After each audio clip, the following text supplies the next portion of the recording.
سلام أملاهم صحتكم سدرانا. سلام وسناي مري. سلام سامر. حباب رخوتي. حس عدش عمت بروح قنيات بعد لدت يقبر لنا እግዚአብሔር ይክበር ይመስገን ጸሎት ናብ ኣምላኽ ዘቕርብኩምና ብመዝሙር ምስጋና ናብ ኣምላኽ ዘቕርብኩምና እግዚአብሔር ፀጉን በረኸቱን ናብዝሑ ይሃብኩም ንኹልና ከዓ ሎሚ መንፈሱ ብቃሉ ይመግበና ህይወትና ዝልወጠሉ ፍቅሪ ኣምላኽ ነስተመቕረሉ ምሕረት ኣምላኽ ድማ ብዝግባእ ንርዳእሉ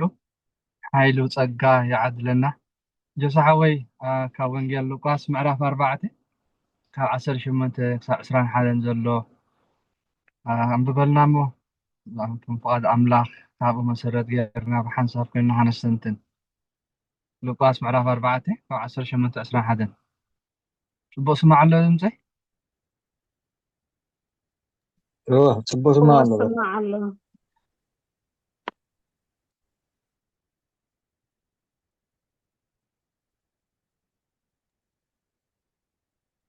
اوكي كم فقد እግዚአብሔር አምላክ አንቡበይ ወንጌል ሉቃስ ምዕራፍ 4 ካብ ፍቅዲ 18 ክሳብ ፍቅዲ 21 እንድኻታት ከብስሮም ስለ ዝቐብአኒ መንፈስ እግዚአብሔር ኣብ ልዕለይ ኣሎ ንምሩኻት ምምላስ ንዕውራት ምርኣይ ንጉፉዓት ውፅኣት ሓራ ከበስር ሕሪታ ዓመት እግዚአብሔር ክሰብኽ ለኣኸኒ ነቲ መጽሓፍ ዓፂፉ ከዓ ነቲ ኣገልጋሊ ሂብዎ ተቐመጠ ዓይንቲ ኩሎም እቶም ኣብታ ቤት ጸሎት ኣይሁድ ዝነበሩ ከዓ ናብኡ ይጥምታ ነበራ ሽዑ እዚ ጽሑፍ እዚ ሎሚ ኣብ እዛንኩም ተፈጸመ ክብሎም ጀመረ እዚ ቃል እግዚአብሔር ኣምላኽ እዩ ቃል እግዚአብሔር ኣምላኽ ተመስገነ ይኹን አሜን አሜን ምስጋና ንዕኡ ይኹን ብሓቂ ከምቲ ማርያም ኣብ እግርኻ ዝተቐመጠት ንሕና እውን እግዚአብሔር ኣቦ ኣብ እግርኻ ክንቅመጥ ማርታ ንዕኻ ትምግብ መግቢ ክትሰርሕ ክትከይድ ከላ ማርያም ግና ክትምገብ ተቐመጠት እግዚአብሔር ኣቦናን ኣምላኽናን ሓደ ግዜ ከይሓሰብናዮ ንዓኻ ክንገብረልካ ንፅዕር ሓደ ነገር ከም እንገብረልካ ንሓስብ ንስኻ ግን ክትምህረና ክትምግበና ኢኻ ትደሊ እግዚአብሔር ኣቦና ኣብ እግርኻ ኮፍ ኢልና ናይ ምሕረት ናይ ፍቅሪ ናይ ድሕነት ቃልካ ክንምገብ ትደሊ ኣምላኽናን ጎይታናን ማርያም ድማ ጽቡቕ ዕድል መሪፃ ኢልካ ሎሚ ንሕና ኣብ እግርኻ ክንቅመጥ እሞ ጽቡቕ ንኽንመርፅ ቃል ሂወት ንኽንሰምዕ ፀጋኻ ብዝሓልና እግዚአብሔር ኣምላኽና ቃልካ ክንሰምዕ ሓግዘና ክብርን ምስጋናን ካብ ዘለኣለም ክሳብ ዘለኣለም ንዓኻ ይኹን አሜን ሕራይ እምበር ክቡራን ስድራና ኣብዚ ንምቦ ፃሕና ሓውና የሴፍ ዘንብበልና ቃል ኣምላኽ ሓደ ዓብይ ነገር ኢና እነስተንትን ሓደ ዓብ ነገር ኢና እንሰምዕ ሓደ ዓብይ ሓጎስ ብስራት ኢና ከዓኒ እንእወጅ ኣምላኽና ክንደይ ከም ዘፍቀረና ንዓናስ እግዚአብሔር ኣምላኽ ስማዕረ ክንደይ ከም ዘፍቅረና ሰብ ካብ ዝወደቐሉ ግዜ ጀሚሩሲ እግዚአብሔር ኣምላኽ እናሰዓረ እናተገልፀ እታ እግዚአብሔር ሕሪታ ዓመት ዝበላ ኣሕዋተይ ሎሚ ብሓባር ኮይና ክንስትንትን እታ እግዚአብሔር ሲ ብወዱሉ ኢኹም እታ ሕሪታ ዓመት ዝበላ ኣሕዋተይ እንታይ ዓመት ኮን ትኸውን እዚኣ ዓመት እዚኣ ጎይታና ሲ ሰብ ኮይኑ ብስጋ ምስ ተገልፀ ኣብዚ ሓውና ጆሲ ዘንብበልና ፀንሐ መፅሓፍ ገንፂሉ መጀመርታ ግዜ ኣገልግሎቱ ክጅምር እንከሎ ዘንበቦ ክፍሊ እዩ ዝሰማዕናዮ ቃል ኣምላኽ ንመጀመርታ ከነብብ ከሎ ከዓኒ ኣዝዩ ዘገርም ነገር እዩ ዝነግረና እዚ ሓውና ዮሴፍ ዘንብበልና ክፍሊ ወንጌል ምሳ ኣብ ወንጌል ዮሃንስ ምዕራፍ 1 ኣብ ፍቅዲ 14 ዘላ እንተደኣ ኣነፃፂርና እንተደኣ ርኢናያ ብዝግባእ እያ ትረዳእና ኣሕዋተይ ምክንያቱ ወንጌላዊ ዮሃንስ ክዛረብ ከሎ እንታይ ትብል ቃል ስጋ ኮይኑ ፀጋን ሓቅን መሊኡ ኣባና ሓደረ ዝብል ማለት ፀጋን ሓቅን መሊኡ ሲ ኣባና ሓደረ መን ንሱ እትወዱ ቃል ስጋ ኮይኑ ሰብ ኮይኑ ማለት እዩ ንሕና ድማ ካብ ምልኣቱ ፀጋ ኣብ ልዕሊ ፀጋ ተዋሃብና ይብለና ስለዚ ኣብዚ ጎይታና نزي مصحف جنزيلو كان ببن كلهم بعرفاتي منفس እግዚአብሔር ኣብ ልዕለይ መስበለ እንታይ ዝብል ከም ዝሓውና ጀስ ከም በበልና ፀና ሕዋተይ ንድኻታት ከበስሮም ይዝብል ነቶም ድኻታት ከበስሮም ጠብኣኒ ንእስራት ከ ዝፍትሕሉ ንዕውራት ከኣ ምርኣይ ንጉፋዓት ከኣ ምውፃእ ሓራ ከበስር ንሕሪቲ ዓመት እግዚአብሔር ክሰብኽ ለኣኸኒ ይብል ሕዋተይ ዘገርም ፍቅሪ እግዚአብሔር ኣቦ ብወዱ ከመይ ገይሩ ኣብ ዓለም ተገሊጹ ድማ ነዚ ኣዋጅ እዚ ገልጽ እንከሎ ዘገርም ነገር እዩ እምበኣረይ ኣብዚ ንሱ ዝገብረልና እዩ እምበኣር ዝዝርዝረልና ንሱ በዓሉ ዝገብሮ እዩ ዝነግረና ንሕና ንገብሮ ነገር ኣይኮነን እንርእዮ ኣብ ኣሕዋተይ ንሱ ክገብረልና እዩ መፅዩ ንሱ ከድሕነና ይመፅዩ ማለት እዩ ንሕና እሞ ብኣዳም ምክንያት ሓጋዚ እንደሊ መድሓኒ እንደሊ ዝወደቕና ዝሞትና ሰባት ኢና ነርና ኣሕዋተይ ስለዚ ጎይታና እንታይ እናበለ እምበኣር ዝነግረና ኣብዚ ዘንበብናዮ ክፍሊ ቃል ቅዱስ ወንጌል ኣሕዋተይ መፅኤልኩም ኣለኹ በፂሕልኩም ኣለኹ እቲ ንዘመናት ዝዛረብክዎ ቃልሲ እንሆ ተፈፂሙ ኣሎ ዝብል ማለት እዩ ሎሚ እውን እዚ ቃል እዚ ኣሕዋተይ ፍቃዱ ኮይኑ ኣብ እዝና ክበፅሕ ነዚ ኣዋጅ እዚ እውን ዝነግረና ዘሎ እታ ሕሪት ዓመት እግዚኣብሔር በፂሓላ እሞ ንኣኻትኩም ንድኻታት ከበስረኩም እየ መፅእ ዝተኣሰርኩም ክፈትሓኩም ዝዓወርኩም ከኣኒ ምርኣይ ክህበኩም ክገብረልኩም እየ መፅእ ንጉፋዓት እውን ምውፃእ ሓራ ክገብር መፅእ እኒኹ ይብል በዓሉ ጎይታና ኢየሱስ ክርስቶስ ኣስተውዒልና እንተዳሪእና ኣሕዋተይ ኣብዚ ናይ ሰብ ግደይ ተፃሕፈን ከምዚ ክትገብሩ እዝን ሕገይ ክትፍፅሙ ክነግረኩም እየ መፅእ ዝብል ኣይኮነን ዘንበብናዮ ኣይኮነን ሰማዕናዮ ስለዚ እቲ ናይ መጀመርታ ንዝመፀሉ ዓላማ እዩ ዝነግረና መድሓኒና ጎይታና ኢየሱስ ክርስቶስ ምክንያቱ ቅድሚ 700 ዓመት ኣቢሉ ብነቢ ኢሳያስ ዝተፃሕፈ ትንቢት እዩ እምበኣር እዚ ነገር እዚ በዓሉ ጎይታና ኢየሱስ ክርስቶስ ቀደም ብመንፈሱ ብነቢ ኢሳያስ ገይሩ ዘፅሓፈው ቃል ማለት እዩ ሎሚ ኣብ ቅድሚኹም ተፈፂሙ ኣብ ቅድሚ ዓይንኹም ተፈፂሙ ኢሉ ጎይታና መድሓኒና ኢየሱስ ክርስቶስ ዝእውጅ ዘሎ ማለት እዩ ኣነ የተሓረ ዘውፃእኩም ምርኣይ ዝህበኩም ዝብል በዓሉ መድሓኒና ጎይታና ኢየሱስ ክርስቶስ ዝፈትሓኩም ኣነ እየ ዝብል ማለት እዩ ከበስረኩም እየ መፅእ እናበለ ወንጌል ክሰብኽ እንከሎ ዝብስራት እዚ ንሰምዕ ኣሕዋተይ ወንጌል ማለት ከኣኒ ጥዑም ዜና ብስራት ማለት እዩ ጥዑም ዜና ማለት እዩ ኣብ ሉቃስ 15 ዘሎ እንተደኣ አንቢብና ትትሕዝቶኡ ክንሪኦ ከለና ኣሕዋተይ ኣሓተይ እቲ ኣባጊዕ ዘለዎ እሞ 99 እናሃለዎ ነታ ሓደ ዝጠፍአ ምስ ረኸበስ ነቲ ዝጠፍኦ በጊዕ ምስ ረኸበስ እንታይ ዝብለና ኣብቲ ቃል ኣሕዋተይ ምስ ረኸበሲ እናብ ጎተተ ይኮነን ወሲድዎ ተሸኪምዎ ሓንጊርዎ ዝብል ማለት እዩ ኣብ ክሳዱ እቲ ጓሳ ምስ ረኸበሲ ሓንጊርዎ ዝብል እዚ ዘርእየና ከዓ እቲ በጊዕ ተደኣ ክሕንገር ኮይኑሲ እንታይ ዘርእየና እንተደኣ ኢልና ደኺሙ ነይሩ ማለት እዩ ብእግሩ ክኸይሲ ኣይክእልን ማለት እዩ ኣብ ኣፍ ሞስ በፂሕ ነይሩ ማለት እዩ ምክንያቱ ስከመሎ ማለት እዩ ስለዚ ተሓላዊ ባጊዕ ጎይታና መድሓኒና ኢየሱስ ክርስቶስ መፅዩስ ነቲ በጊዕ ከም ዘልዓለዮ ከምኡ ኢና ንርዳእ ማለት እዩ ንሱ እቲ ዝጠፍአ በጊዕ ንሕና ኢና ስለዚ ጎይታና ናይ መጀመርታ ኣገልግሎት ክጅምር እንከሎ መፅሓፍ ሂቦሞ ከነብብ እንከሎ እምበኣሪ ደቂ ሰባት እዚ ክትገብሩ ኢሉ ኣይጀመርን እቲ ዝሓጉስ እቲ ዓብ ብስራት ማለት እዩ ብስራት ክነግረኩም እየ መፅእ ዝብል ማለት እዩ በቃ ብስራሲ ክነግረኩም መፅእ ናፅነት ክእውጀልኩም መፅእ ዝብል እስራት ዝፍትሕሉ ዕውራት ከዓ ዝርእሉሲ ጉፋዓት ከዓ ሓራ ዝወፅሉ ነዚ ከበስረኩም እየ መፅእ ማለት ነዚ ከዓ በዓለይ ዝገብሮ ነዚ ከበስር እየ መፅእ እዚ ድማ ኣሕዋተይ ኣሓትኒ ምሲ ኣብ ኦሪት ዘሌዋውያን ዘሎ ምዕራፍ 25 ዘሎ ብፅላሎት ትንቢት መልክዕ ተፃሒፉልና ዘሎ ናይታ መበል ሓሙሳ ዓመት ናይ ናፅነት በዓል ዓመተ ኢዮቤል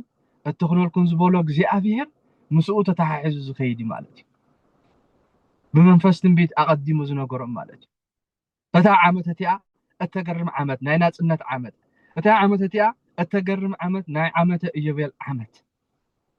ኣብ ዘሌዋውያን 25 ዘሎ ከነንብቦም ከለና ካብ ፍቅዲ 8 ከባቢ ዘሎ ተደኣንቢብና እንታይ ዝብል ኣብኡ ክነግረና ከሎ ኣሕዋተይ እግዚኣብሔር ኣብኡ ክዛረብ እንከሎሲ ብጣዕሚ ዘገርም እዩ ማለት እዩ እግዚኣብሔር ኣምላኽ እንታይ ዝብለኡ ማለት እዩ 7 ዓመት ቁፀር እዩ ዝብሎ ማለት እዩ 7 ዓመት ቁፀር እሞ ድምሩ ድማ 49 ዓመት ይኹነልካ እዩ ዝብሎ ማለት እዩ شعون تايبل بعشرة معالتين هايتا شابعيت ورحي انتاي زبل أو بمعالت سريت حاتيات يزبلو مالتي سريت حاتيات تباهلاون تصوع نيرا مالتي معالت سريت حاتيات تباهلاون تصوع نيرا بلي كيدان كي ترفهون بزي معالت سريت حاتيات شعون تايبل مالتي معالت حارنت عموت يبيل زي أب كله هاقوركم ملخت نفحو يدب ملخت نفحو ناي من تاي ملخت يو كبران سدرا ملخت نفحو يبلالو ناي من تاي ملخت كونو خنو زين فحوز بزلو أكسي أبير أملاح أبزلاويان أسرع حامشتر من نت ملخت نفحو يبلو نتا مبل حاموسا عمت شو انت يبل الدسوا يبل حواتي الدسوا نزع عمت زيا أبتا مدرز نبرو كلهم كان انت يزبل ناس النت أو يجيز بل بكا نتن شوعات عمت مسكو 4 ساعات أبتا مبل 5 عمت مسكو نسي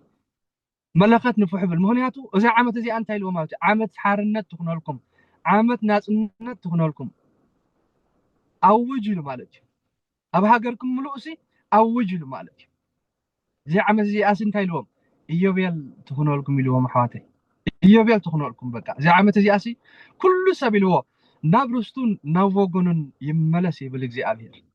بزي عمل زي مهناتو عمت إيوبيال سلزغونات عمت ناس الناس سلزغونات كاب كل نجار حراز وصلو سلزغونسي كل سبن تايبل نافوغونن نابرستون يملسي بالإجزاء أبير إجزاء أبير نزغت صحفن كله أبزلاويان حواتي نزخ الزارب كله كندنا ناي بيتسب أملاخ مخانو زنقرنا እግዚአብሔር ንቤተሰብ ክንደይ ከም ዝሐልዩ ዘርእየና ኩሉ ሰብስ ይብል በዓሉ እግዚአብሔር ነናብርስቱን ነናወገኑን ይመለስ ብልሕዋተይ ናብርስና እናወገኑን ንምለሰሉ ዘበን ይኹነልና እዚ ድምፂ እዚ ናይቲ ዘይልወጥ ዘይቅየር እሞ ከዓነ ሓቂ ዝኾነ ቃል ኣምላኽ እሞ ኣብ ሂወትና እዚ ነገር እዚ ይግሃድ እግዚአብሔር ኣምላኽ ከምኡ እዩ ዝእውጅ ዘሎ ሰብሲ ናብርስቱን እናወገኑን ይመለስ ይብል ሕዋተይ أبي زنبرة تدعيلنا أبي زنبرة يسب زنابوغونو نابرسو زملس تدعيلنا بزتفل عليه مغنيات حواتي بدخلنات رسو شويتو ويد ماسي إنون زنبرة بدخلنات مغنيات كابيتو صوبو تفولي زنبرة كلش ننابرسو ننابوغونو يملس معس بزا عمتو إيبيل بزا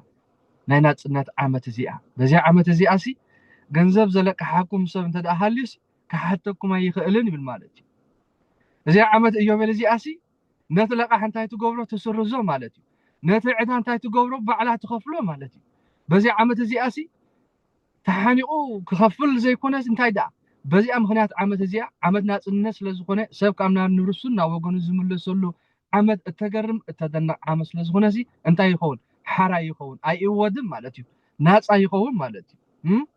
زي عمت زي أسي نتعد حنتاي تقبرو تسرزو مالتي رسوم شيطان تدعني رمسي اترسومسي بنت أي ملصلهم مالتي باريا زنبرة سب كأن انتهي يخوني بالأحوات يا أبو ناس أي واتسي يبل ناس أي واتس أزيا تدنق عمت يا زي عمت زي أدم ما مزنا حدش كده نقولت أنا إيسوس كريستوس ممسع صلالو تيرا نخمت سيد صلالو تيرا مالتي تابعدا زناق فنا أرنز وجلنا كم ما أسرت فتحلنا عويرنا زنبرنا مرأيز ملسلنا باريا زنبرنا دمانات النز وجلنا بعلو مزحنا قويتنا إيسوس كريستوس بتنبيت مبارك نز نجارات حيفنا مالتي قويتنا إيسوس كريستوس كأني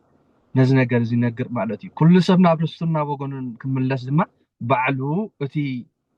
مدحني قويتنا إيسوس كريستوس دم بعالم تجاهيدهم بعد نز نجار زي أوج إذا ملكت مبار نفعت بالحواتي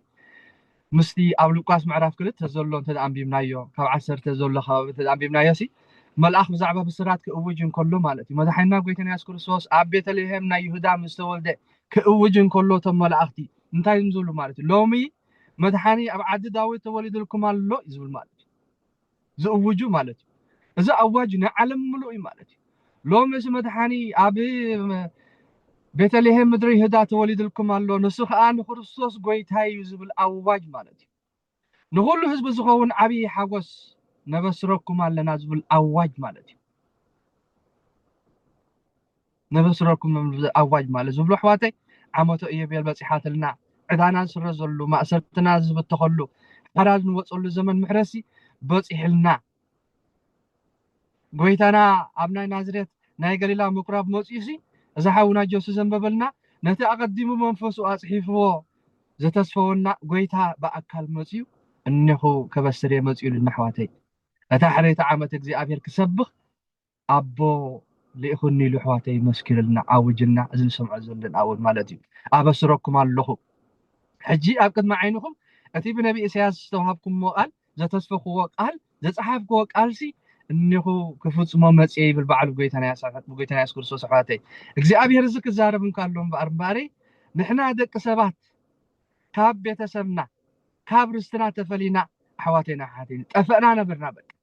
ካብ ወገንና ተፈሊና ማለት እዩ ኣብ ስደት ዘለና ሲ ኩልና ዓድና እናፍቅና ኣሕዋተይ ተወሊድናሉ ዝዓበናሉ ዓድና ንናፍቕ ኢና ወላት ጎቦታት እትሩባታት ከይተረፈ ኩሉ ሲ ንናፍቕ ኢና በቃ ኩሉ ግዜ ክንዝክር ከለና ሲ ንዳፋነቕ ኢና ስለዚ እንታይና ንብል ዘለና ማለት እዩ እምበኣረይ ከምኡ ኢልና ክንናፍቕ ከለና ክንዳፋነቕ ክንሓስብ ከለና ሲ ዝረሓቕናሉ ዝጠፋእናሉ ዓዲ ኣለና ማለት እዩ ዝተፈላልናሉ ሲ ስድራ ኣለና ማለት እዩ ወገን ኣለና ማለት እዩ ከም ዘለና ንዑ ኢና ንዝክር ማለት እዩ ሰብ ከኣኒ ናብ ቤተሰቡን ናብ ርስቱን ይመለስ ክብል ከሎ ኣብ ዘለዋውያን እግዚኣብሔር ኣምላኽ እምበኣር ኣሕዋተይ ወዲ ሰብ እምበኣረይ ብኣዳም ምኽንያት ኣይትብላዕ ብዝተባህሎ ነገር ኣዳም በልዑ ክወድቕ እንከሎ ክመውት እንከሎ ካብ ዓዱ ወፅዩ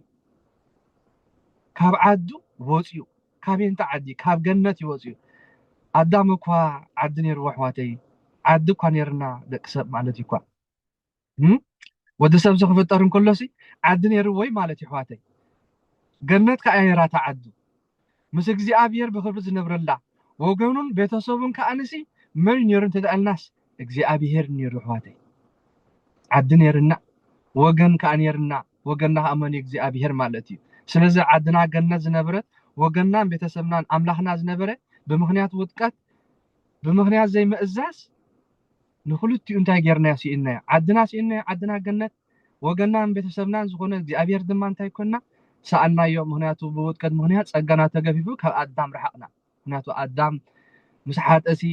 ካብ እግዚኣብሔር ናብቲ ኣታክልቲ ተሓቢኡ ማለት እዩ ኣብኡ ተሓቢኡ ማለት እዩ ስለዚ ካብ ዓድናን ቤተሰብናን ዝኾነ እግዚኣብሔርና ተሰጊጉና እምበኣር ኣሕዋተይ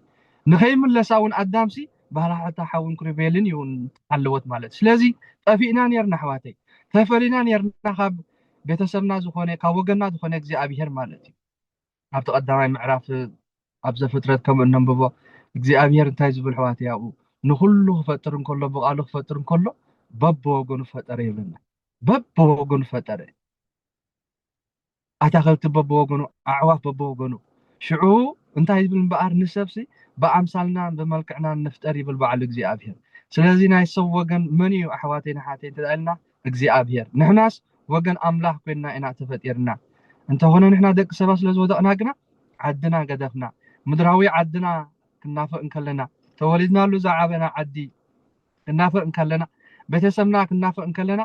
ኣሕዋተይና ሓተይኒ ጎይታ ከመይ ዘይናፍቐና ካብኡ ተፈሊና ክንጠፍእ እንከለና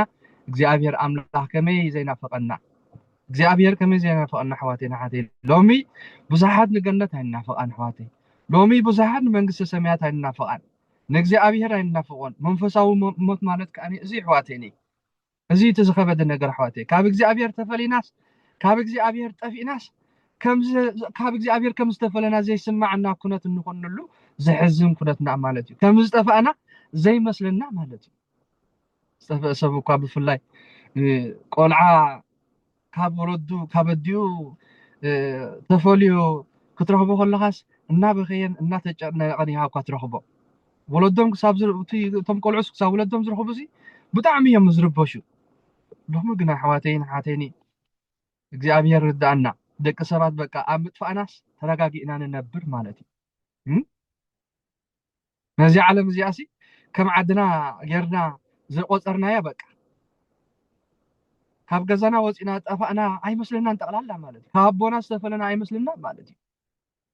ንኣምላኽሲ እንታይ ንኸውን ንርስዑ ማለት እዩ ንመንግስቲ ኣምላኽሲ ንርስዑ ማለት እዩ ግናኸ ጎይታና ንምንታይ መፅኡ ንዝጠፋእና ደቂ ሰባት ክደልየና ከም ዝጠፋእና እዩ ንሱ ዝፈልጥ ንሱ ከም ዝጠፋእና ዝፈልጥ ኣሕዋተይ ንሕና ግና እንታይ ንብሎ ኣይጠፋእና ንብሎ ማለት እዩ ሰብ ናብ እግዚኣብሔር ተመለስ ክንበሃል ከለናሲ ናበይ ዶ ከይደ ንብለሉ ደረጃ ንበፅሕ ማለት እዩ ዘሕዝን ነገር ማለት እዩ ከም ዝጠፋእካ ዘይምፍላጥ أزيو كبيز خون النجار مالتي كم صفا أنا تنفلت مو نابي زي أبيرنا خن ملس مالتي سلازم بقري قويت أنا نتستف إيه ود السب كدلي كملس مس إيه بلنا مالتي بزم ببنا يقال أملاح كدلينا ناي متين السماتي سلامنتاي سلازتف أنا أول قال له قصد هاجي من عندهم بابا تاريخ بعد استفقت بقى استفقت تقول ريما استفقت سبيت النابل الزقل سابو حواتي انتايو تتفقت كملنا طفينا زلنا إذا زرد أنا مثالي زلوا مالتي هز بس طفي يزبل زلوا مالتي كابروستوس وز يزبل زلوا كابو جونوس رح يزبل زلوا كاب تكلنا زخنا عدوس وز يزبل زلوا مالتي سلازي نابروستوس زخنا خملس مبار إني هو مزعي بالمالتي نابت عدهم كمسوكم إني هو مزعي مالتي يزبل زلوا وعلى قويت أنا أذكر السوس دك سباد لو من زي عالم زي علم يدنا يا عدنا جرنا قارئ إني هم كحزنا يوم نتني حق عدنا سنة ساعتنا زي عالم زي نتني حق أنا عبنا زغنا أملاحنا سي بق أنتي نخون مالتي بق أنعوسي درجة نرسع لنا مالتي أنا ساعتنا زي عالم زي مالتي هذا عالم زي كل زود أجرنا نحسبه مالتي هذا حلف عمتاسي أو أمريكا تم كابلات أمريكا بسدات مهنيات بزحات زقات ولوز نبرو جزيسي نحاد قلعة أبتدام تاي غوفرنر نتم نأشي حسام تقولعس كابتم سدرهم يفليوم نرم مالتي نحجنا حد قلعة فليوم شديش ورحي كابدي فليما نتاديو بينين نعوها بين جرمس نعوها كالي حنت سبيتي تقاليو جرملو مالتي دحارت بروسس كله أبيلهم شو دحورينا تقلعة نبديو خمالسوا مسبولس تا كم مجزيت كوينا حزاتوس نبرد قلعة حزاتهم مثلا شعون ساتم نات تصبيون كلوسي زغل عاس ناقوي خيدو كحقفاي نابلو نتاديوسي أتقلعة فرحو كاب آخر حقن كله مسا زعوبيتو مجزيسي مسا كحقفن كله زحز النجار ترقي مالتي مساسي مسا سبيتي قديفوس نابتا مجزيت حزر نبرز مسا أبيلكم إيه وين مالتنا هنا كنا تحواتي عزيز حز مالتي دك سبات كم زين أخوينا مالتي كابك زي أبير تفلي خاص مسيت أعمل لمماد مالتي نابرا من مسرات مزع على مزي مالتي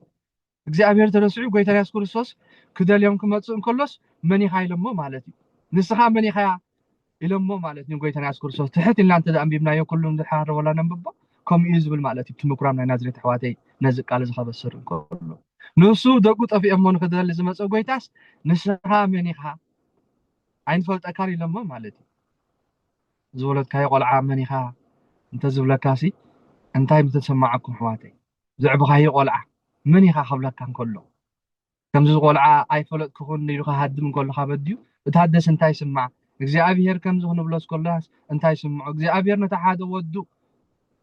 كابز ما أسرت زي نوجنا رسنا نخملس كملسي من يخا خبلوان كلوس እግዚአብሔር أبو انتاي سمع مالك بودكاست مهنيات بحاديات مهنيات كاب እግዚአብሔር رح يقنن سوق تصوع أنا دم أزاني حاتمك خيدن كله እግዚአብሔር سنتاي سمع حواتي كم تولادي ولود مني خايفة أكان كلهم كله እግዚአብሔር كم زي قتي مو حواتي ويتنا يسقر السوس مباري كم زي قتي مو نود سبا خبيرو بملك عفوتي روا وقونو غير فوتي روا حواتي كبكعس ود سب وديقو طفيو كدوليو خمص كلها خدحنو خمص كله اي فلطون مالتي اي فلطون يبلنا قدما يوحنس معرف حد وينكم يزبلنا حواتي نابتم ناتو مصي تم ناتو غنا اي فلطون يبلنا حواتي لو مدقي مني خان تزبلونا أنا موت يزمنا مالتي مني خايف فلت بخان تزبلونا أنا موت يزمنا مالتي كبيديو كساب لما نجي أبير مني خايف بحلالو مالتي نتي كده اليوم زمسس كساب قرانيو مسكال هيوتو زهابي سلوهم نعفاتكم كركبيه مسيا نعفاتكم كدحني مسيا زبلو قويتا بملكعيه فطريكم حزبيكم ناتيكم وقريكم كدحنكم مسيا قبل كله ود سب ግን مني خايب لون علو ملاتي كساب حجي نግዚአብሔር مني خازبل تولد ون يبزح له حواتي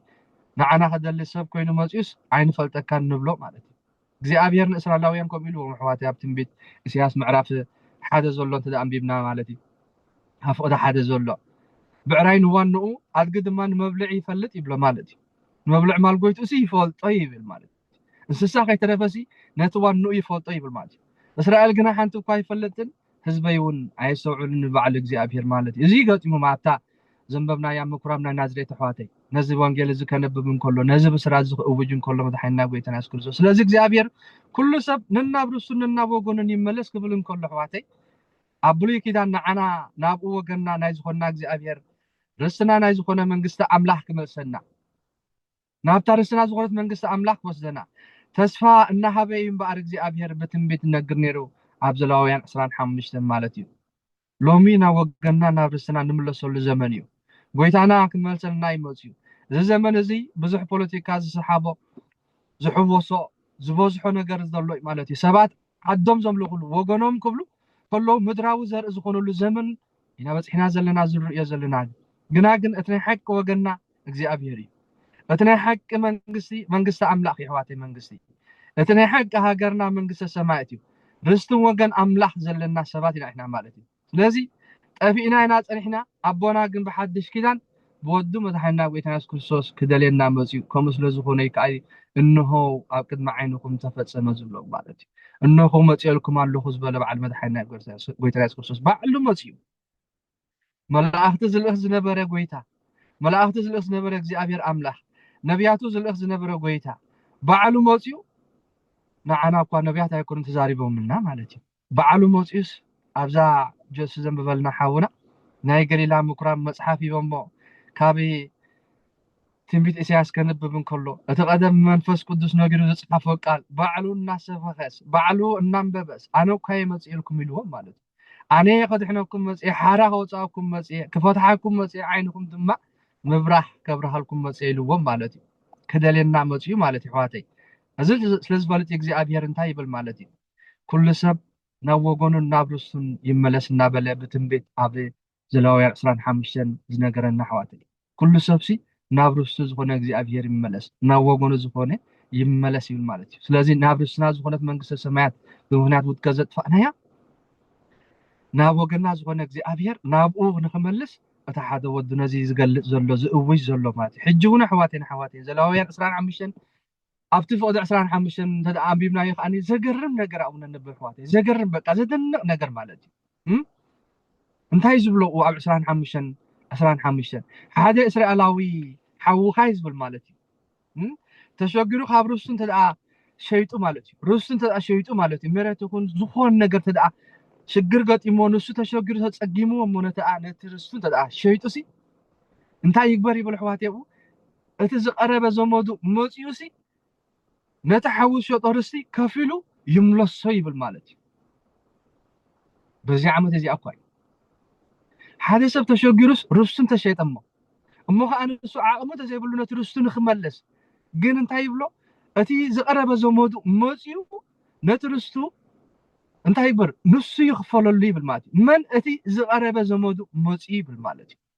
مهناتو نسخ ملس هيكلني ترستو عم يبلون ولا حنت عم يبلون مالتي كوفي لقني ملصل بل من أتي قرب زمودو مالتي أحواتي زغن قويتا نبعليو تناقير وبمفستن بيت جيرو نحنا رسنا سألنا وقونو زغننا بسيطان مخنيات رسنا سألنا كابيك زي أبير استفلنا أحواتي زقرب زمدنا موتيو قربا زمد يدلنا نيرو عدانا زخفللنا مغنياتو الحين كنكفل عدانا كنكفل اي نخيل مالتي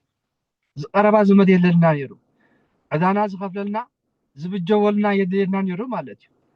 زخفل كفيلو نابرسنا زملسلنا يدلنا نيرو مالتي حواتي الزم ببناي ونزيز نجر تزقربا زمدو نتحاو كفيلو يملسلو يو تزاري بغزي ابيهر اب حدش كداون بعلو زي اجر ومدحنا بغيتنا كرسوس تزقربا زمدنا إذا قرب زمدنا موسيس حواتينا حاتيني كعدقنا بجاك وخلنا موسيو قدام يقرنطوس معرف يدشوا النزي نقرنا بواقع تعديكم زبلنا حواتي مونياتو نحنا كنكفلو زقبأنا كنكحسو زقبأنا سلزنا بري عزيو عبي كبيد كأسلزخوني عمغا أسلزي بالناسي نسو بعلو موسيس بواقع بواقع حواتي هيوتو كوي بواقع إخم تعديكم زبلنا مالتي ስለዚህ ነቲ ባራይ ዝኾናሉ ኃጢአተኛታት ዝኾናሉ ብሙሉኡ ከፊሉሲ ናይ ባዕለይ ክገብረኩም የለ ባዕሉ ጎይትና ኢየሱስ ክርስቶስ ከገዛአኩም ናተይ ክገብረኩም የሉ ማለት እዩ ዝቀረበ ዘመድና ምን እዩ በአር ተዳልና ንሱ ማለት እዩ ምክንያቱ ቀዳማይ ጴጥሮስ እውን ምዕራፍ 1 ኣብ ፍቅዲ 18 ዘለውን ከም ዝብልና ብደምቲ እንታይ ዝብልና ኣበር ርክሰትን ዘይብሉ ገንሸል ብክቡር ደም ክርስቶስ እምበር ብጠፋእ ነገር ብብሩር ወይ ድማ ብወርቂ ከም ዘይደሓና ይዝነግረና بورك زي كونسي بخبر دم كم استعدقنا كم استشاهدنا مالتي نتعدانا سي بس خبر زخون نجرين بعرف تسيمه مالتي سلازم بقري كفترات بملوس نجزي أبيهر سبي أربع بملكو المسلم سلاز فترنا حقت فناس لزي كل عدانا كخفل أنتم عورات عينتكم مبرح كمت كري إنهم مسئلوا مالتي أنتم أسرات كفتحكم مسئلوا مالتي أبزانا مكراب قليلا مالتي أبيت صلاة آتي مالتي شكوناتي هم حرا خوصاكم مسئلوا في مالتي عدانا خفيل حرا خوصانا أتزقرب زمدنا مسئس حرا وصئنا مالتي كم ودق كالنا بعلو سب كوينو مننتنا لبيسو مالتي بأكال تقليزو بزيكا بحاد أهلك كمز كمانا سب كوينو حواتي سب كوينو لنا تصوعنيا مالتي هابتم ملأهتوكا حدا سب كوينو زفلت يلن مالتي بيتانا سب كوينو كمتي أبلو قاس معراف قلتز نقر الناسي ملأهتك يترفون سب كوينو ريئم محواتي أبا حاب قزو خوني ناي دستا معاتي دس يبالكم يلمنا تم ملأهتي أزي دس دبل أملاح سي سب كوينو لكم يلمنا مالتي سبحان لك زي أبيهر بأريام سبحان لك زي أبيهر بسمايات وسلام بمدرس مروت الأسب نابلو كل جزء نبلونا بتمسوات قداسي نحواتي سبحان لእግዚአብሔር በሰማያት ወሰላም በምድር ስምረቱ ለሰብ እንብሎ ዝሕባር ኣሕዋተይ መላእኽቲ ዝኣወጅልና ኣዋጅ ማለት እዩ ኩሉ ግዜ መስዋዕቲ ቅዳሴና ነዚ ነበስር እግዚኣብሔር ይመስገን ማለት እዩ ኣብ ሰማያት ዓባ ሓጎስ ኮነ ከመይ ኣምላኾም ሰብ ኮነሎም ሰብ ኮይኑስ ንሳቶም ሪኦም ተሓጎሱ ዕዳ ዝኸፍል ማለት ናብ ርስና ወገናን ዝኾና ዝመልስ እግዚኣብሔር ብወዱ መድሓኒና ጎይታና ኢየሱስ ክርስቶስ ማለት ነዚ ምስጢር እዚ ሪኦም ኣሕዋተይ ምእንታና ሰብ ክኸውን ከሎ ንመላእኽቲ ተረኣየ መላእኽቲ እኳ ብምልኣት بخبرة بوتي بملأت بهالزي قرمو بملأت ملوكوتو كريوه يقولون حواتي كمانا سب مسكونا جن كريوه بقوي عمالتي كمانا سب كوينو بولي عصاتي كمانا تمي سميو نابانا قربه زقربه زمدنا كوين حواتي سلازي من يقرب زمد تدعلنا نسيو قرب زمدنا مالتي منياتو امانيل تباحيلو كاب قدس دنگل مريم توليد حواتي مسومس بلعنا مسؤول مسدنا بعداونا مسرسسنا بعينتنا امسرنا يا اخواتي كاب كل زقرب زمد يبلنا مالتي بسقا كواتهم كونوا لنا له مالتي قال املاح مالتي احواتي اللي نخو يصوع عمسي احواتي اللي نخو يصوع عمسي ايحفرن لهم مالتي مخنياتو عدانا زدمسس نابرسن وغن زملسنا مالتي ناي مودعتا قربتي قريبنا احواتي دهاسو سنر عيني الي قريبنا مالتي كساب بلعني مقبي هيوت فنوكم اللي مع أحواتيك معركة مزي قريبنا مالتي ناي مودة أتقربت سلازي كاب كروسوس زقرب زبد يبلنا مالتي نصوص ناي قرب زمد ناس لازو خنس نتعدا كخفلو إنه متسيلو ماتي حواتي إنه متسيل كفيلة نابرستكم كمال سوكم يلي متسيلنا مالتي سب كوينو نابت زلنا يا متسيل هذه نويح بلاسوز ودق نبرن تدأهل لي كاسي كتلعلون تدأهل كاس وريد كاخا تلعلو مالتي እግዚአብሔር አምላክ ሆን ካልዕለናስ ካብ ሰማይ ወሪዱ መድሓኒና ጎይታና ኢየሱስ ክርስቶስ ከምቲ ኣብ ዮሐንስ ምዕራፍ 3 ጠቂስዎ ዘሎ መስኪርና ዘሎ ብዘይካቲ ካብ ሰማይ ዝወረደ ናብ ሰማይ ዘይበለ ሓደ የለ ኢሉ ሃዋርያ ዮሐንስ መስኪርልና ኣሎ ማለት እዩ ባዕሉ ሰብ ኮይኑ መፂልና ማለት እዩ እግዚአብሔር መላእኽቲ ልኢኹ ይኮነን ኣሕዋተይ መፂልና ቅድሚ ጎይታ ምምፁሲ መላእኽቲ እናተላእኹ ንሰባት ይገልግሉ ነይሮም እዮም ኣብ ብሉይ ኪዳን ማለት እዩ ኣብ መወዳእታ ግና ባዕሉ መፁ እዩ ኣብ ሉቃስ 4 እውን እዩ ዝገልፀና ነቶም ዝጠፍኡ ክደልዩ ክረኽቦም መፁ እዩ ዝብለና ነቶም ዝጠፍኡ እንታይ እናበለ ፀውዒዎም ማለት እዩ ኣሕዋት ኣብዚ ሓውና ጆስ ዘንበበልና ወሰራት ኢኹም ኢልዎም ማለት እዩ ዕውራት ኢኹም ኢልዎም ማለት እዩ ጉፍዓት ኢኹም ኢልዎም ማለት እዩ ስለምንታይ ብኣዳም ምክንያት ካብ ኣምላኽ ጠፊእና ስለ ዝነበርና ማለት እዩ ካብ ኣዳም ርሒቕና ስለ ዝነበርና እምበኣር ኣሕዋተይ سمع له جسي من الباشا تجبر كا تبص ما عليه برا هو سلازم بقى رحواتي بعلو تزقرب زكونا زمدنا مزيو نزع أواج بسرات زي وجلنا زلو مالتي ምክንያቱ ንድኻታት ወንጌል ክሰብኽ ልኢኹኒ ወንጌል ንመን ተዳልና እምበኣር ንድኻታት ንእሱራት ይሕዋተይ ንዕውራት በቃ ምክንያቱ ነዚ ሰናይ ዝኾነ ወንጌል እምበኣረይ ዘበስር ዘሎ ስለምንታይ እዩ እሱራት ዝብለና ዘሎ ስለምንታይ እዩ ዕውራት ዝብለና ዘሎ ስለምንታይ እዩ ኣብ ባርነት ኣለኹም ዝብለና ዘሎ ስለምንታይ ተዳልና እምበኣር ኣሕዋተይ እዚ ብምክንያት ኣዳም ኣብ ኣውዕት ባርነት ስለ ዝወደቕና ማለት እዩ ኣብ ሓጢያ ስለ ዝወደቕና ማለት እዩ ኣብ ጭኮና ስለ ዝነበርና ማለት እዩ ስለዚ ዕውራት ኢኹም ጉፉዓት ኢኹም እናበለ ይነግረና ማለት እዩ ጎይታ ደልዩ ክረኽበና እንታይ ዓይነት መንነት እዩ እምበኣር ነይሩና እንታይ እምበኣር እዚ ከምኡ ዘብለና ዘሎ ተዳኢልና ከዓኒ ከምቲ ንድኻታት ከበስሮም ዝበለ ድኻታት ነርና ማለት እዩ ናይ ገንዘብ ድኽነት ኣይኮነን ኩሎም ደቂ ሰባት ብፀጋ ዝተኸለሉ ክኾኑ ዝግባእ ነይሩ ማለት እዩ ኣዳም ካብ ፀጋ ፀጉኡ ምስ ተገፈፈ ድኽነት ነይርዎ ማለት እዩ ክብሪ ኣምላኽ ስለ ዝጎደለና ድኻታት ኢኹም እዩ ዝብለና ዘሎ መድሓኒትና ጎይታና የሱስ ክርስቶስ ብኣዳም ሓጢኣት ምስ ተገብረ ኣብ እግሪ ዲያብሎስ ኢና ወዲቕና ዲያብሎስ ድማ ዝጓዝም ኣንበሳ ተባሂሉ ተፀዊዑ ኣሎ ማለት እዩ ናይዚ ዓለም እዚኣ ገዛኢ ተባሂሉ ተነጊርና ኣሎ ማለት እዩ ኣብ መጀመርታ ግን ወዲ ሰብ ክፍጠር እንከሎ ነዛ ዓለም እዚኣ ግዛእያ ኢልዎ እግዚኣብሔር ማለት እዩ ምስ ወደቕና ግን ኣብ ትሕቲ ግዝኣት ኣዳም ሰይጣን ስለ ዝወደቕና ኣብ ዘፍጥረ ምዕራፍ 3 ሰይጣን ሰሚዑ ኣዳም ስለ ዝወደቐ ካብ ክብሩ ከዓ ስለ ዝወደቐ ስለዚ ድኻታት ክብል እንከሎ ጎይታ እምበኣረይ ድኻታት ኢኹም ኢሉ ክነግሮም እንከሎ ክነግረና እንከሎ እቲ ክብሪ ኣምላኽ ዝተቐንጠጠና ስለ ዝኾንና እዩ ማለት እዩ ሓንቲ ስለዘይብልና ማለት እዩ ፀጋና ተቐንጢጡ ሲ ባዶ ስለ ዝነበርና ማለት እዩ እሱራት ኢኹም ክብል እንከሎ ከዓኒ ብማእሰርቲ ሰይጣን ስለ ዝተኣሰርና እዩ ምክንያቱ ኣብ ትሕቲ ኣውዕት ባርነት ሰይጣን ስለ ዝነበርና ማለት እዩ ዕውራት ኢኹም ክብለና እንከሎ ከዓኒ ብፀልማት ኢና ማለት እዩ ኣብ ትሕቲ ፀልማት ናይ ዲያብሎስ ኢና ዘለና ማለት እዩ ጉፉዓት ክብል እንከሎ ከዓኒ ኣብ ትሕቲ ዲያብሎስ ኮንና እንሳቐ ዝነበርና ሰባት ኢና ማለት እዩ ካብዚ ሓርነት እዚ ከውፃና እዩ ጎይታ መፅኡ ማለት እዩ ነቲ ብርሃን ጎይታ ዘይተቐበሉ እምበኣር ወንጌሉ ልቦም ዘይበርሃሎም ገና እውን ዕውራት ምዃኖም እዩ ዝነግር ማለት እዩ ስለዚ ኣብ ዘሌዋውያን 25 ኣሕዋተይ ዝበልናዮ እዚኣ ዓመት እዚኣ ሰብ ኩሉ ናብ ርስቱን ናብ ወገኑን ይመለስ ዝበሎ ድሕሪ 49 ዓመት ኣብ መበል ሓምሳዕ ዘላ ዓመት ሓንቲ ኩሉ ዝፅበያ ናይ መለኸት ድምፂ ነይራ ማለት እዩ እዚኣ ዓመት እዚኣ ክትቀርብ ከላ ኩሉ ዝፅበያ መለኸት ማለት እዩ ካብቲ ዘገርም ከዓ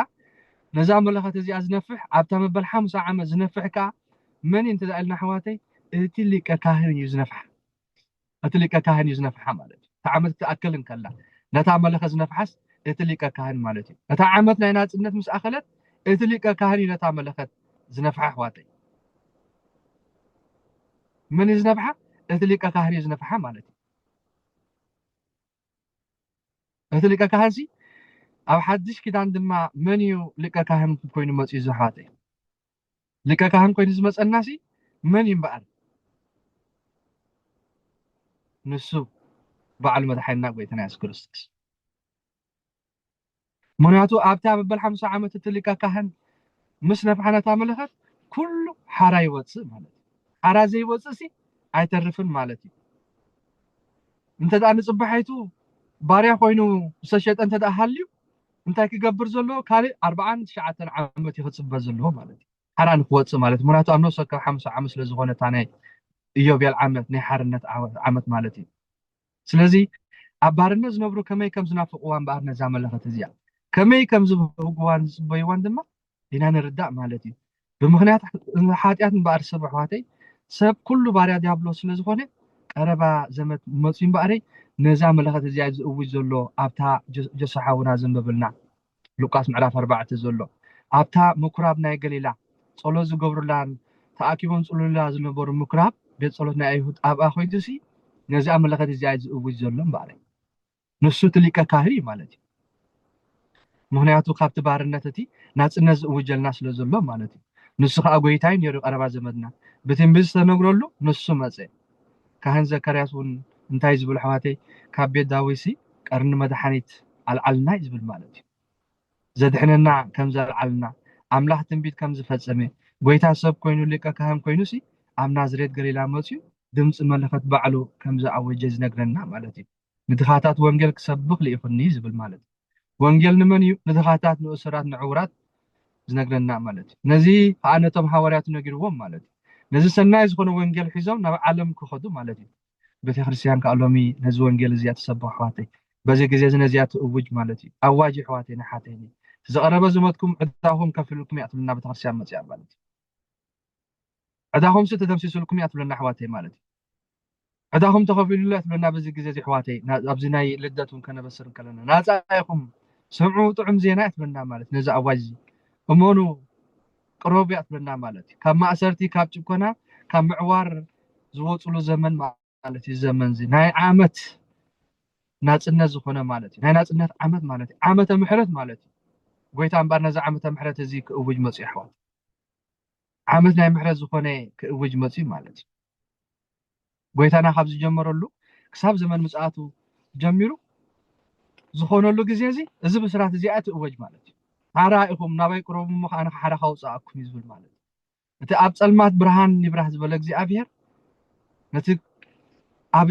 ብወዱ መድሓኒና ጎይታና ኢየሱስ ክርስቶስ ነዚ እምበኣረይ ዝነግረና ማለት እዩ ኣብ ልብና ከም ዝበርህ ገይሩ ማለት እዩ ብወዱ መድሓኒና ጎይታና ኢየሱስ ክርስቶስ ኣብ ልብና ከም ዝበርህ ገይርዎ ማለት እዩ እቲ ፀልማት ኣብ ልቢ ሰብ እዩ ዘሎ እምበር ኣሕዋተይ እቲ ብርሃን እውን ኣብ ልቢ ሰብ እዩ ዘሎ ማለት እዩ ኣሕዋተይ ስለዚ መድሓኒና ጎይታና ኢየሱስ ክርስቶስ ናይ ዓለም ብርሃን እዩ ክብል እንከሎ ናይ ልቢ ብርሃን እዩ ማለት እዩ ኣብ ልብና እንተበሪሁ ጥራሕ እምበኣር ብርሃን ዝኸውን እቲ ህይወትና ማለት እዩ ኣብ ገዛና ብዙሕ መብራህቲ ኣለና ምሽዶ እቲ መብራህቲ ኣብ ደገ እንተደኣ ዘሎ ኮይኑሲ ኣብ ደገ መብራህቲ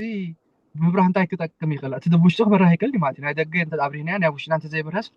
ምንም ትርጉም የብሉ ማለት እዩ ናይ ስም ክርስትና ከምኡ እዩ ማለት እዩ ኣሕዋተይ ንሓተይኒ ደግ እዩ ዝኾነ ክርስትና ደግ እዩ ዝኾነ እምነት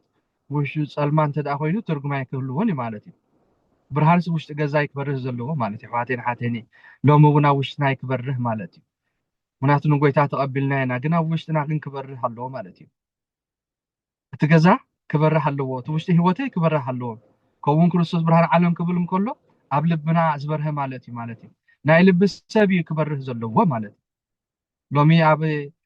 ክርስማስ ጌርና መዓዝ እንፀባርቕ መዓት መብራህትታት ገለ ጌርና ውሽጢ እቲ ገዛና ንፀባበቆ ኢና ዝኩሉ ነገር ማለት እዩ ሎሚ ግን ጎይታ ኣብ ልቢ ሰብ እዩ ክበርህ ዝደሊ ማለት እዩ ልብና ክበርህ እዩ ዝደሊ ማለት እዩ ናይ ሰብ ልቢ እዩ ክበርህ ዘለዎ ማለት እዩ እዚ ወንጌል እዚ ከዓ እምበኣር ንእዩ ዝእውጀልና ማለት እዩ እዚ ወንጌል እዚ ነዚ ዝእውጀልና ማለት እዩ እቲ ብርሃን ኣብ ልብና ክበርህ ማለት እዩ ናይ ብሓቂ ኣብ ልብና ክበርህ ማለት እዩ ወንጌል ዝኣመና ንዕኡ ብምቕባል ማለት እዩ ኣብ ልብና ብምእንጋድ ማለት እዩ ልብና ክበርህ ማለት እዩ ልቡ ፀልመተ ትውልዲ ኮይና ንኸይንነብር ማለት እዩ እዚ ወንጌል እዚ በፂሕኒ ማለት ሎማዓት ሎሚ እውን እዚ ቃል እዚ ንኣይ ኣሕዋተይ ዝመፀና ዘሎ ነዚ ነገር እዚ ኣብ ልብና ንክበርህ ማለት እዩ ልብና ምስ በርህ ጥራሕ እምበኣር ውሽጥና ክበርህ ዝኽእል ኣሕዋተይ ንሓተይኒ ውሽጥና ክበርህ ዝኽእል እዚ ቃል ኣምላኽ እዚ ኣብ ውሽጥና ምስ ኣተወ ማለት እዩ ኣብ ውሽጥና ምስ ኣተወ እዚ ነገር እዚ ክበርህ ዝኽእል ኣሕዋተይ ንሓተይኒ ኣብቲ ናይ ብሉይ ኪዳን እታ ቤተ መቅደሲ ሰለስተ ክፍልታት ነይርዎ ኣሕዋተይ ሰለስተ ክፍልታት ነይርዎ ናይ ብሉይ ኪዳን ቤተ መቅደስ እቲ ቅድስተ ዝበሃል ኣሎ እቲ ቅድስተ ቅዱሳን ዝበሃል ኣሎ ስለዚ ኣብቲ ቀዳማይ ክፋል ናይ ፀሓይ ብርሃን ስለ ዘሎ ብርሃን ኣየድልዮን ማለት እዩ ኣብታ ቅድስቲ ከዓኒ እንታይ ይገብሩ ቀንዴል ኣብርሁ ማለት እዩ ኣብታ ሳልሰይቲ ክፍሊ ግን ቅድስተ ቅዱሳን ትበሃል ግን በዓሉ እግዚኣብሔር ስለ ዘሎ መብራህቲ ይገብሩን እዮም መብራህቲ እውን ኣየድልዮን እዩ ምክንያቱ በዓሉ እግዚኣብሔር ስለ ዘለዎ ኣሕዋተይ ሎሚ እውን ክርስቶስ ኣብ ውሽጥና እንተደኣ ነጊሱ ኣብ ውሽጥና እንተደኣ ናይ ብሓቂ ነቲ ቃሉ ሰንቲና ተቐቢልና ከዓኒ እሺ ኣሜን ኢልና እንተደኣ ኣብኡ ሰጊድናን ኣብኡ ተኣሚናን ተኣማሚናን እግዚኣብሔር ኣብ ውሽጥና ስለ ዘሎ መብራህቲ እውን ኣየድልየና ማለት እዩ ምክንያቱ እታ ቅድስተ ቅዱሳን መብራህቲ ይግበር ነይሩ ምክንያቱ በዓሉ እግዚኣብሔር ብርሃን ስለ ዝኾነ ብርሃን ስለ ዘለዎ ማለት እዩ ኣብኡ ዘብርህ ካልእ ኣካል ኣይነበረን ማለት እዩ ስለዚ ልብና ናይ ኩሉ ኣካላትና ዋና ስለ ዝኾነ ኣሕዋተይኒ እግዚኣብሔር ሎሚ ኣብ ልብና ክበርህ ማለት እዩ ምክንያቱ ነዚ ቃል እዚ ክእውጅ እንከሎ ቃል ብስራት ክእውጀልና እንከሎ ዓመተ ኢዮቤል ክትከውን እንከላ ማለት እዩ ንሕና እውን ብራው ኢዮቤል ናይ ቤተክርስትያንና ነብዕል ኣለና ማለት እዩ ስለዚህ ንሕና እውን ከምቶም መንፈስ ቅዱሳን ኣቦታትና ከምቶም መንፈስ ቅዱሳት ፈለስትናን ስድራናን ኩሎም ነቶም ዝሓለፉ ማለት እዩ ሎሚ እውን በዚ መንፈስ ሓድነትን ፍቅርን ናይ ብሓቂ ነዚ ርሑስ ልደት ናይ ጎይታና ኢየሱስ ክርስቶስ ኣነ ብርሃን የመነኹ መፅእ ዝብል ዘሎ እሞ ብልብና ኣሰናዲና ክንቅበሎ ማለት እዩ እዚ ዓመት ነታ ሕሪት ዓመት ናይ እግዚኣብሔር ክሰብኽ ለኣኸድኒ ኢሉ በዓል መድሓኒና ጎይታና ኢየሱስ ክርስቶስ ዓመተ ኢዮቤል ትኹነልኩም ኢልና እሞ ዓመተ ኢዮቤልና ነብዕል ዘለና እግዚኣብሔር ኣምላኽ ንኩሉና ልብና ክትንክፍ እሞ ኣብቲ መኣዲ ሕውነት ኣብቲ መኣዲ ፍቅርን ሰላምን ክምለስ እግዚኣብሔር ይደግፈና ናብ ርስናን ወገናን ዝኾነ ዓድና ድማ ንክምለስ እግዚኣብሔር ኣምላኽ እውን ክሕግዘና እግዚኣብሔር ኣምላኽ ናብቲ ናፍቆ ዓድና ክመልሰና ናብቲ ናፍቆም ስድራ ወገናን ድማ ክመልሰና ብዓብኡ ግን እግዚኣብሔር ኣምላኽ ብወዱ መድሓኒና ጎይታና ኢየሱስ ክርስቶስ ልኢኹ ነዚ ወንጌል ብስራት እዚ ኣውጁ ነዚ ወንጌል ድሕነት እዚ ኣበሲሩ ካብ ማእሰርትና ፈቲሑ ካብ ባርነት ኣላቂቁ ካብ መግዛእቲ ኣርዑ ሰይጣን ሴሩ ደቂ ብርሃን ዝገበረና መድሓኒና ጎይታና ኢየሱስ ክርስቶስ ሎሚ እውን ብሂወትና ብኣነባብራናን ናይ ብሓቂ ነዚ ነገር እዚ ክንምስክር ማለት እዩ ነዚ ሓድሽ ዓመትን ሓድሽ ነዚ ልደት እነብልዐሉ ንቃረብ ዘለና እውን ብከምዚ መንፈስ እዚ ዓመት እዚኣ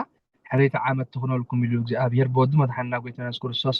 ዝኣወጀልና እሞ ብትንቢት ኣፅሒፉ ብኣካል መፅኡ ሎሚ እውን ነዚ ቃል እዚ ኣብ እዝና ክበፅሕ ገይሩ እሞ ናይ ብሓቂ ንሕና ውፅኣት ሓራይና ንሕና ማእሰርትና ዝተበትከይና ግን ብሂወትና ብኣነባብራና ከም ሰባት ንወድቕ ስለዝኾንና ክንትንስእ ምክንያቱ እቲ ዘይጠልም ኣምላኽ እቲ ምሕረቱ ዘይውዳእ ኣምላኽ ኩሉ ግዜ ምሳና ስለዝኾነ ንቅድሚት ክንከይድ ኣብቲ ብርሃን ኮይንና ብንስሓ ብፍቅሪ ናብ ኣምላኽና ክምለስ ሎሚ እውን ዝቃሉ የዘኻኽረና እሞ ንኩልና ዓመተ ኢዮቤል ትኹነልና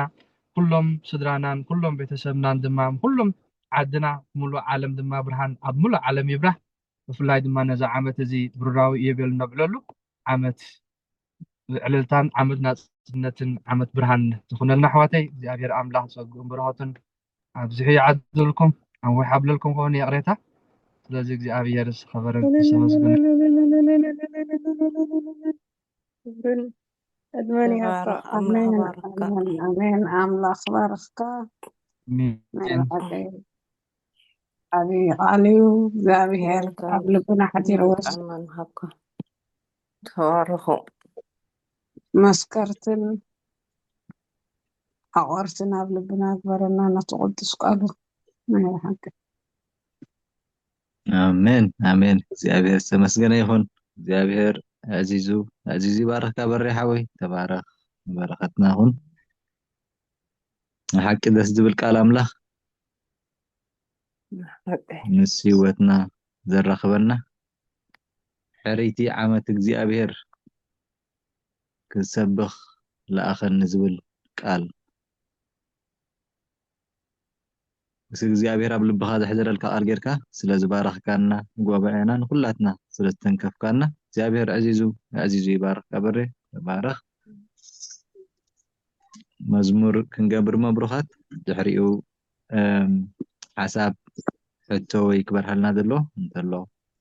ዕድላት ክንህቢና መዝሙር ትዝምረልና ኣባኽና እሺ ሰላም ወሰናይ أنا كزمت حسب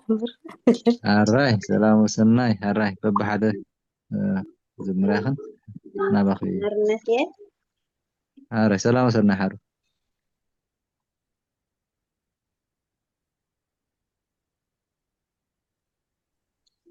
አይሬሁ አይሰማዕኩን كنات كاجر تغريز አይሰማዕኩም አይተእፎን كنات كاجر ፍቅሪ ዝፈርየው ነስኻት ፍቅረይኻ ፍቅሪ ኣምላኸይ ፍቅረይኻ ፍቅሪ ኢየሱሰይ ፍቅረይኻ ፍቅሪ أملاخي فغريغا فغري يسوسي فغريغا فغري أملاخي فغريغا فغري تاكي دخيمة عبساي ترئن يكان مدام أي فارس تحكني قريب ناتيلك كهن كسام وداتا زبني تقلق أيريكون أي سمعكون كم نتكاجر فقري الزهر أيريكون أي سمعكون كم نتكاجر فقري الزهر أصم وبرحو أدقى زي بلو تمنن قربعين عبزنا قاسالو قربا فتوتي أقزي ردوني نسخاهن قويتاي زرح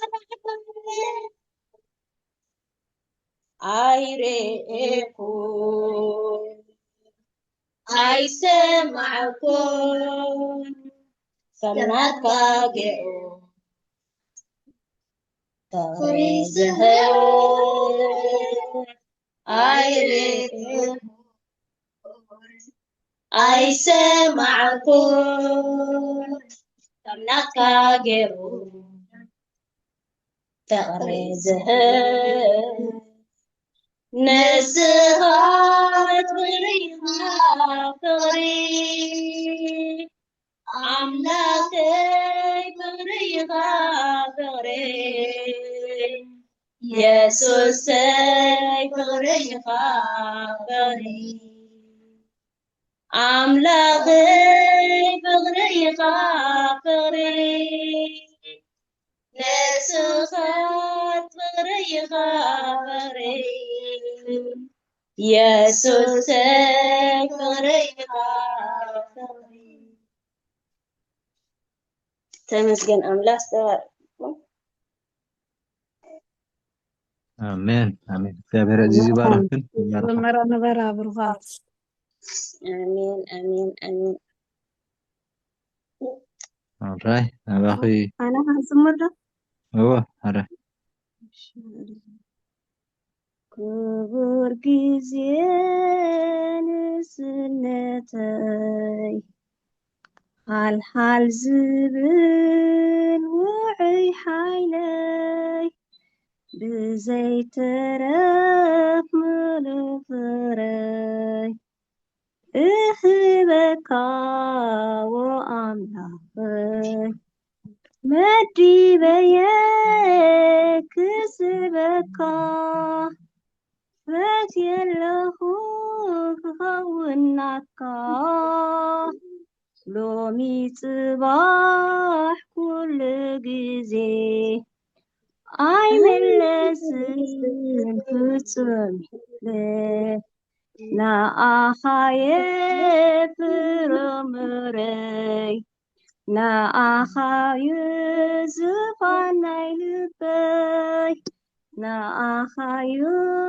كل فؤادي نا أخاطراي أملاخي مدي بيك سبكا فاتي له خوناتكا لومي صباح كل جزي أي ملسن فتمي أي كلني أنا بينك رؤوسي يدهم حيلي مرحاني حسكا بإيدي كساب زود منقتي مدي بيك سبكا فاتي له كوناتكا لومي صباح كل جزي أي ملسن فتن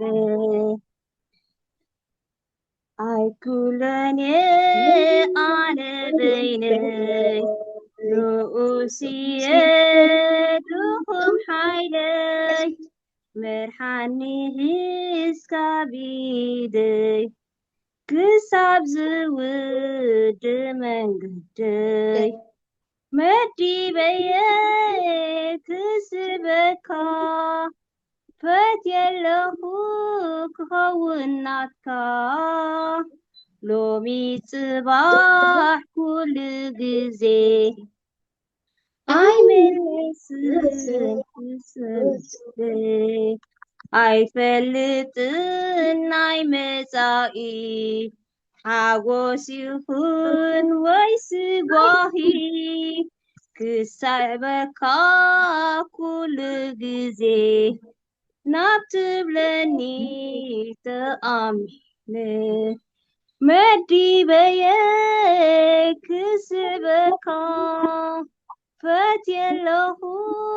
كوناتكا لومي صباح كل جزي أي ملسن فتن عوبا خايه أو مدحاني بزيكا خامن اللوني كابسلاي حلوني نبخاو نبصحني مدي بيك سبكا فاتي له كوناتكا لومي صباح كل جزي أي لسن كتن مدي بيك سبكا فاتي له كوناتكا لومي صباح كل جزي أي ملسن كتن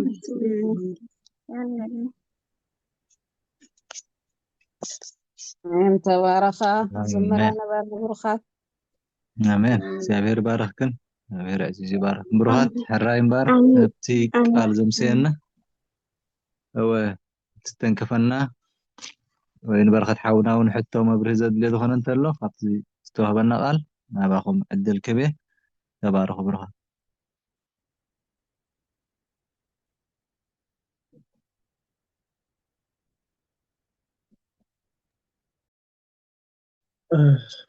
ክብርን እግዚአብሔር አምላክ ይኹን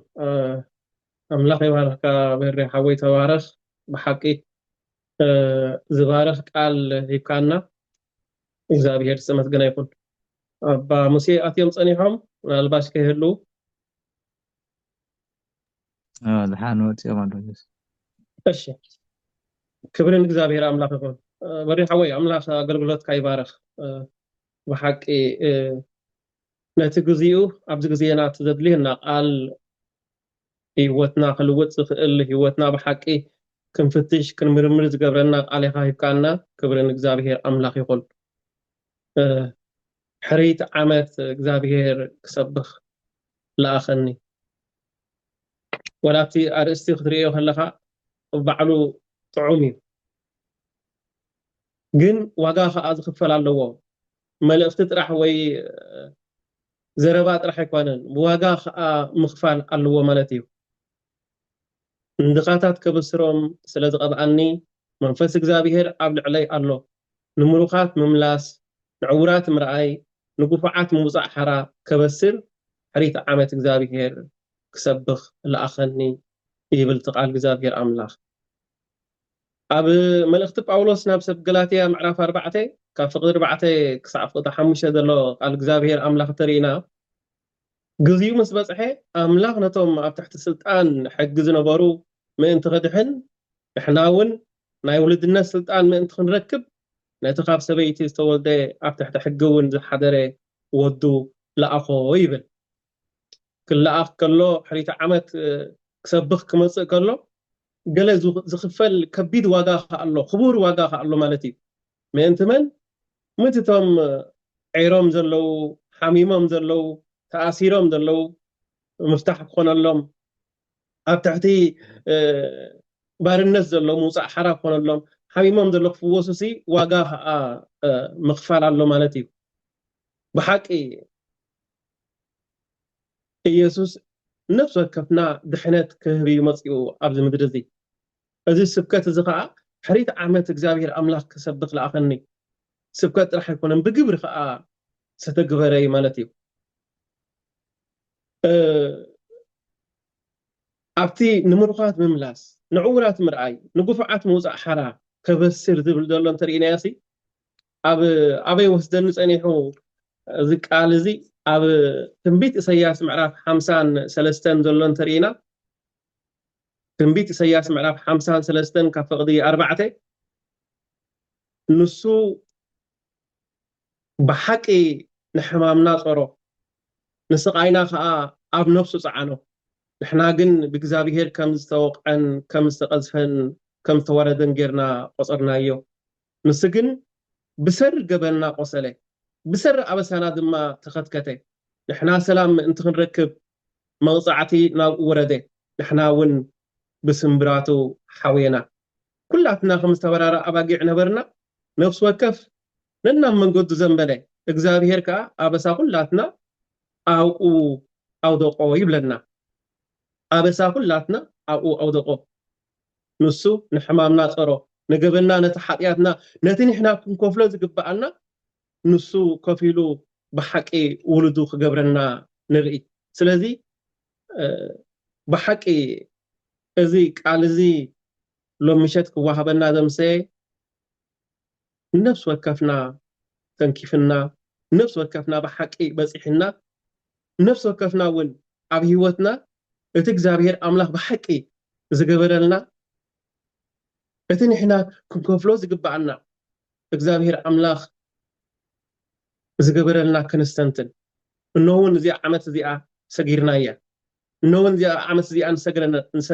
ንሰግር ኣለና ብምሕረት እግዚአብሔር ኣምላኽ ብሓለዋ እግዚአብሔር ኣምላኽ ብጉስነት እግዚአብሔር ኣምላኽ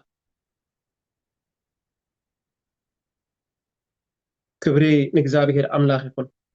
እግዚአብሔር ኣምላኽ ብሓንቲ ትጠፍእ ነፍሲ እኳ ባህ ኣይብሎኒ ብሓንቲ እትኩነን ነፍሲ እኳ ባህ ኣይብሎኒ كل جزء كمتا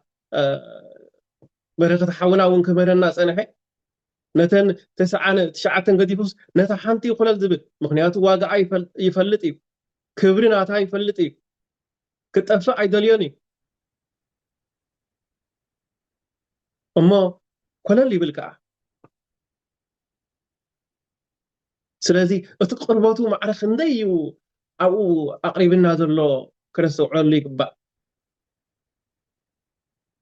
مصيو أرحيننا ناتو ولودو غيرنا حجون أي قدفنا بتقدس سقون دومن واترقزي هيوت يهبنا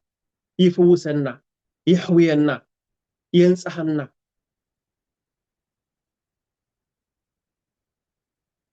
زي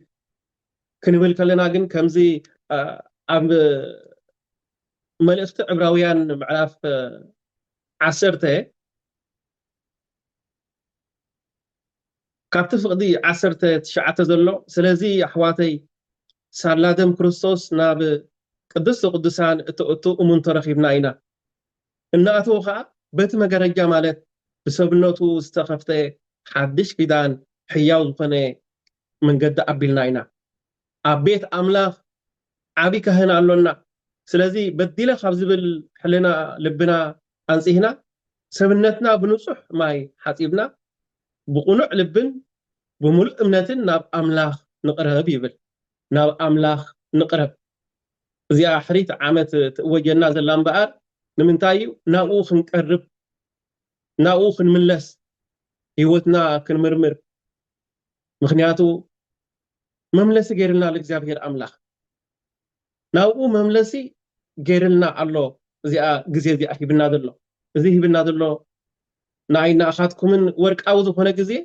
ናኡ ክንምለሰሉ እምበር ካልእ ሓንቲ ጥቕሚ ከም ዘይብሉ ናይዚ ዓለም እዚ ኩላትና ንፈልጦ ኢና ማለት እዩ ኣብ ወንጌል ማቴዎስ ምዕራፍ 9 ካብ ፍቅዲ 13 ክሳብ ፍቅዲ 14 ዘሎ ቃል እግዚአብሔር ኣምላኽ ኩሉ ግዜ ከም ንሰምዖ ንሓኪም ሕሙማት እምበር ጥዕያት የድልይዎን እዮም እግዚአብሔር نحاتان نمبر نصادقان كصوع وين نحاتان نمبر نصادقان نام نساخ صوع يمصن زبل قال እግዚአብሔር أملاخ نرخبو يناو እዚ ምባር እዚ ኣፍሪት ዓመት እግዚአብሔር أملاخ وجلنا ዘሎሎሚ ነቶም እስራት ንምፍታሕ ንዕውራት ንምርኣይ ንሕሙማት ንምፍዋስ ነፍስ ወከፍና ኣነ ሕሙሜ ኣነ ዕውሬ ኣነ ተኣሲረ ኣለኹ ክንብል እምንቶ ክንተኣማመን ምክንያቱ ሕማምና እንድሕር ፈሊጥና ዝቆንዝወካ ምንታይ ከም ዝኾነ በእንታይ ክፋል ኣካላትካዩ ትፈልጥ ምጭዑ ኣብ ሓኪም ከይድካ እቲ ኩነታካ ሁሉ ትነግሮሞ ብኡ ተገንዚቡ ከኣንሱ ፈውሲ ይህበካ መድሃኒት ይህበካ ንሕና ድማ ሎሚ ኩሉ እቲ ህይወትና መርሚርና ንእግዚአብሔር ኣምላኽ ባህ ዘብል ኣብ ህይወተይ ዘሎ عياب كوينو أبي هوتي مسقام كلي إنه زلوا أنا نيجو حزن زلوا كله لومي أكيد نكذابير أملاخ مخنياتو نسو حتى أنا نام الساعات أو عمبر نسأت كان يلو أي مسألة يزبلنا نفس وكفنا حجول نكذابير أملاخ يصابينا له سلازي كبري نكذابير أملاخ يكون نكذابير أملاخ بحكي نزي قدوس جزي أمو خابتي قدوس قالوا بحقي نفس وكفنا كمجبرنا قدوس وعد سلطاني እግዚአብሔር ስለ ሁሉ ነገር ተመስገነ ይሁን آمين آمين تبارك آمين